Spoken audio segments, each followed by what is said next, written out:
Ann was doing something she normally hated. Reading. E=mc². The words on the page before her stood out, for it was a line that was as profound as any meditations on the nature of existence, as any she had ever read. Yet it was surprisingly grounded. Preceding that line were pages upon pages of mathematical formula and observations of the world. Ann could fully admit that much of it went over her head. But that line stuck with her. E=mc². Her brain had seized upon it, once she had realized the various implications of what it suggested. Energy equals mass times the speed of light squared. That her master somehow knew the speed of light was irrelevant compared to the great knowledge held within. Mass and energy were one and the same, and thus, held within the very flesh of her smallest finger, was supposedly enough energy to devastate an entire city a dozen times over, were it to be unleashed. Or at least, that is what this disciple believes, she thought, as she scrunched her nose, peering down at the incredibly verbose text. That was what it was saying, right? Maybe, she frowned. Possibly. The cultivator shook her head, as her temples began to pound from too long deliberating the overly verbose scripture beneath her. Sighing, she looked up towards the cloudy skies above, her view unimpeded by her position atop the great wall surrounding Jiangxi. Is this a boon or not? She wondered. She supposed she shouldn't have been too surprised that her master was a student of natural philosophy, rather than the more violent practices, nor the more esoteric. For while his constructions were fantastical to look upon, for everything she had seen there had been an underlying logic behind it. What logic that was she could not even begin to guess, but it was impossible to gaze upon those works and not see the patterns. A lifetime poring through the dusty techniques and cultivation methods of ancient masters allowed her to garner that much. Which was also why she could see that her master worked with the world rather than raging against it. He sought out the rules of existence and then exploited them. As evidenced by the painstaking observations below her. No one but a natural philosopher would bother to jot down such elaborate notes otherwise. She huffed. Natural philosophy was a known, if uncommon, and oft considered outdated form of cultivation. After all, for all that cultivation was about the act of imposing one's own Tao upon the world, some earlier scholars had suggested that an understanding of said world could serve to accelerate the process of learning to change it. Modern consensus was that this was a flawed approach, one that weakened one's Tao by preemptively admitted weakness. Yet, if you know the enemy and know yourself, you need not fear the result of 100 battles. If you know yourself but not the enemy, for every victory gained you will also suffer a defeat. If you know neither the enemy nor yourself, you will succumb in every battle. Another inspired teaching from the other book her master had provided, modern methods of making war, and something she found much more palatable to her sensitivities. She was a warrior first and foremost, after all. She ran her fingers across the perfectly smooth writing, no doubt another product of her master's mystic machines. Yes, her teacher was not a warrior by nature. He was a crafter. This town his latest project. Some might have derived such a path as foolish. She would call them fools in turn. Not all legends of the Empire were warriors. For every scarlet blade, there was an Uli the craftsman. So long as one followed one's Tao, there was no shame in the path they took. All roads lead to divinity, so long as they were followed seriously. And so long as she attempted to learn, she would improve her own Tao by being in the presence of a master. Though she would admit she might have been a little more leery of doing so, if said master were not a rather attractive man. Ignoring the heat that stained her cheeks, her thoughts ran unbidden to the village girl. She had returned to her master's home a few times since that first meeting. Each time she had left unruffled, with no signs of carnal relations. Her master claimed he enjoyed her company. He was a strange man. What possible amusement could he derive from the uneducated ramblings of a rural peasant? If he required conversation, this Guao would be happy to provide it, she muttered. Alas, he kept her at arm's length, their relationship strictly master and student, and even then, sometimes she felt more like a subordinate than a student. He had only provided the books she currently held upon request. What books they are, though, she thought, running her fingers across the leather covers. She shook her head. Such profound wisdom only reinforced her decision to follow him. Troop! Pivot right! The sudden call had her glancing out towards the clearing outside the wall. The mortal militia was practicing as usual. Ostensibly, she was watching over them as they did. The mortals had improved a lot in the last few weeks. Now, when the sergeants called out, the formation moved as one, like some manner of massive hedgehog. In moments, the entire group had shifted about, presenting a veritable forest of spear points in a new direction. It was a queer way to fight, one she could scarcely fathom tolerating. The mortals were pressed so tightly together that one would be unable to swing a sword or even dodge if they needed to. The tight press of bodies were as much a prison as they were a shield. It was like nothing she'd ever seen. Not even the relatively elite mortal guards of the cities fought as her master's new militia did. Oh, certainly the city guard could march in formation if needed. It was for show, though, a display of discipline and power on the part of the sects that bankrolled them. They certainly didn't fight like that. Doing so would only serve to make them a more tempting target for a cultivator. At least she was not the only one who had found this new form of warfare strange. On more than one occasion she had glimpsed the former guards of Ten Huo, reading late into the night from books that possessed a remarkable similarity to our own gifted tomes. "Forward!" Gao's unmistakable voice carried across the dew-laden ground. Not a single one of the troops moved. They had long since learned the importance of ignoring any order that was not preceded by troop. Grinning, Gao was just about to shout again when a great ring came from one of the wall bells.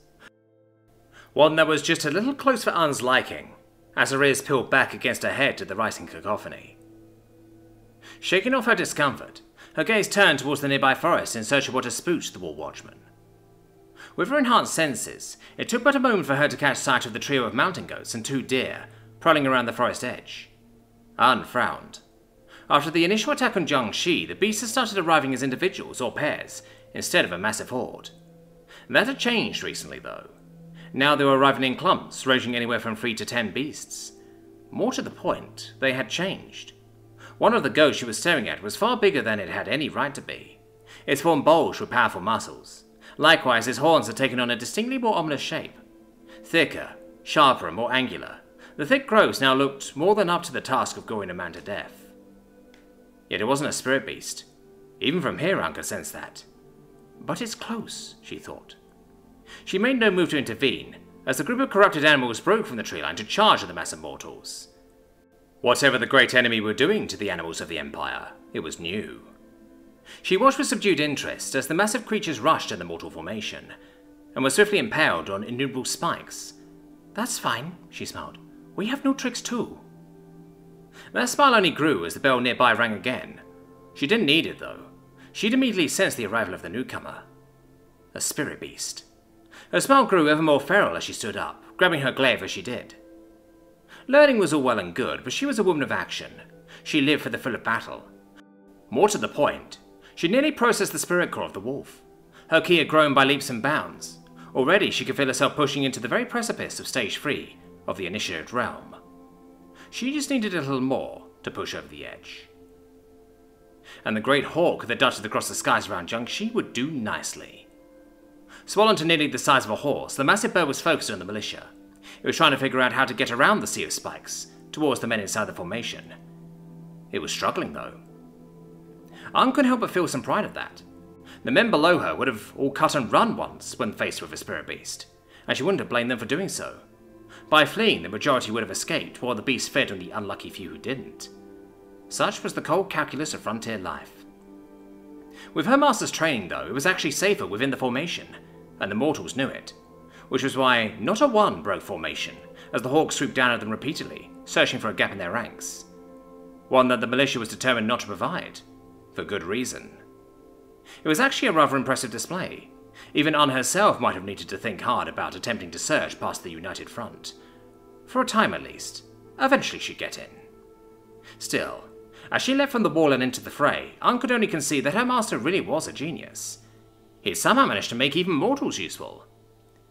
Great results can be achieved with small forces, she thought, thinking back to an earlier quote from this mysterious scholar, Sun Tzu. Kang slumped his head against the table, though he was careful to make sure the book was well out of the way when he did, even if a good chunk of the contents of the tome were beyond him. Much to his frustration. Oh, how he wished he'd never laid eyes on his copy of Medieval Pike Tactics. What was frustrating was that the stuff he didn't understand worked. Emperors above, how it worked. He thought they were going to lose half the training group when that great bastard of a hawk swooped down on them. It was all he could do to keep bellowing commands rather than soil himself in terror. No one had died, though. The militia had somehow managed to hold a spirit beast at bay.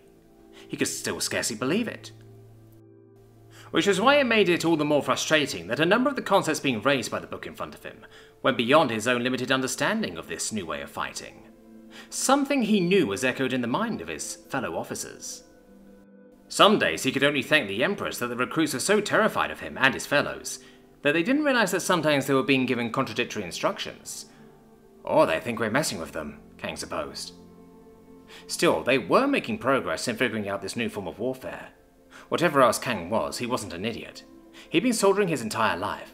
He was accustomed to commanding men in battle and in peace. If anyone could turn the words on these pages into a working stratagem, it was him. He owed the Hidden Master that much. Surreptitiously, he glanced around the barracks, though it was really just a recently vacated home, and knew that all the others felt the same. "Anyone know what a shot is?" Gao asked suddenly. "What?" another man prompted. Gao raised his book. "Here, it mentions the stuff we're doing now eventually being replaced by pike and shot. I know what a pike is, so what the fuck's a shot?" "Replaced?" Kang couldn't help but ponder. He shook his head. It didn't matter. The books the Master had provided often mentioned strange names, places, and events.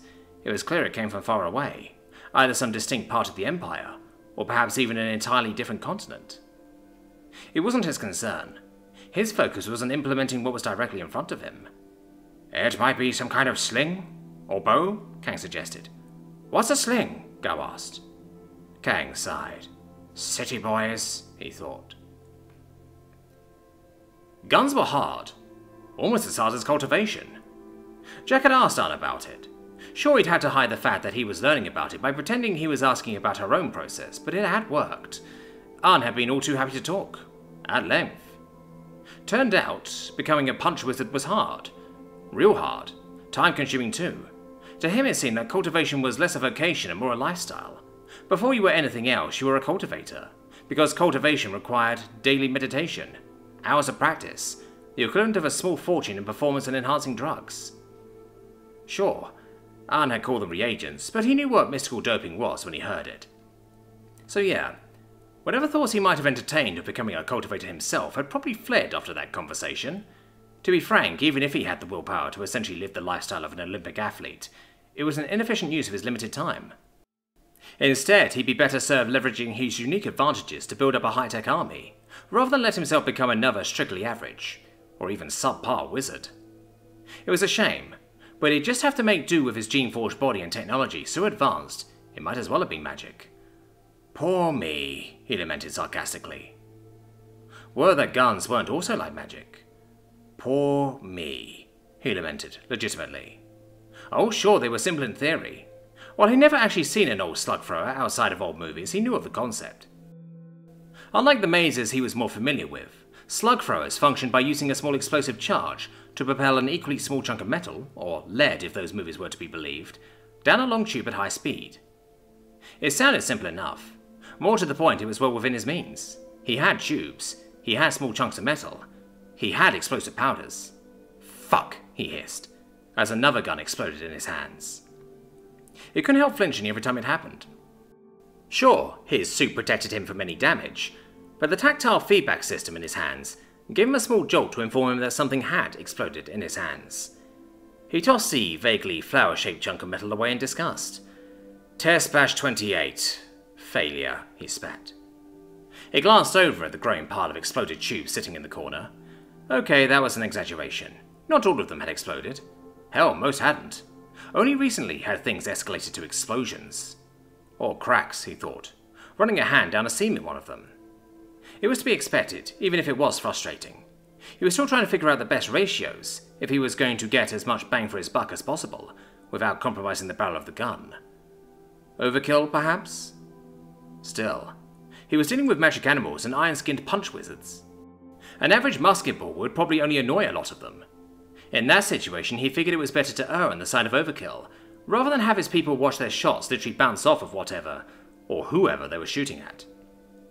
To that end, he needed something with lots of stopping power. Hence my growing pile of exploded gun barrels, he thought, as he picked up the next untested barrel.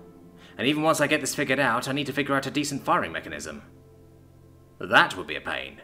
A pain involving lots of small clinky parts.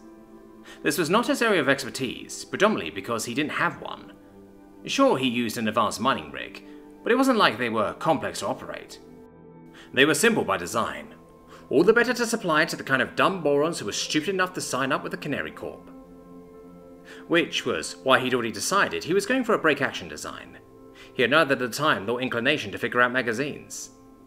Perhaps that might change later, but for now, his focus was on just getting guns out there.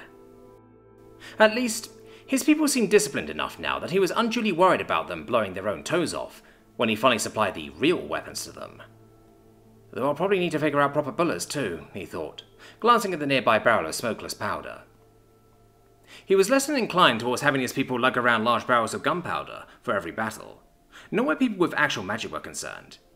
Anne has said that the leader of the nearby city could apparently chuck lightning around, and if she could do that, Jack was sure there'd be someone else who could summon fire out there too. It was just that kind of world. So, bullets, he decided, which I think use Flint. Somehow. He slumped. It seemed he'd need to rewatch the same 40-odd seconds of an old documentary on repeat another dozen times, because those 40-odd seconds involved a very handy animated graphic of a gun's inner workings. Until then, though, he thought, dumping more powder into the tube in his hands, I've got to blow up more perfectly serviceable gun barrels.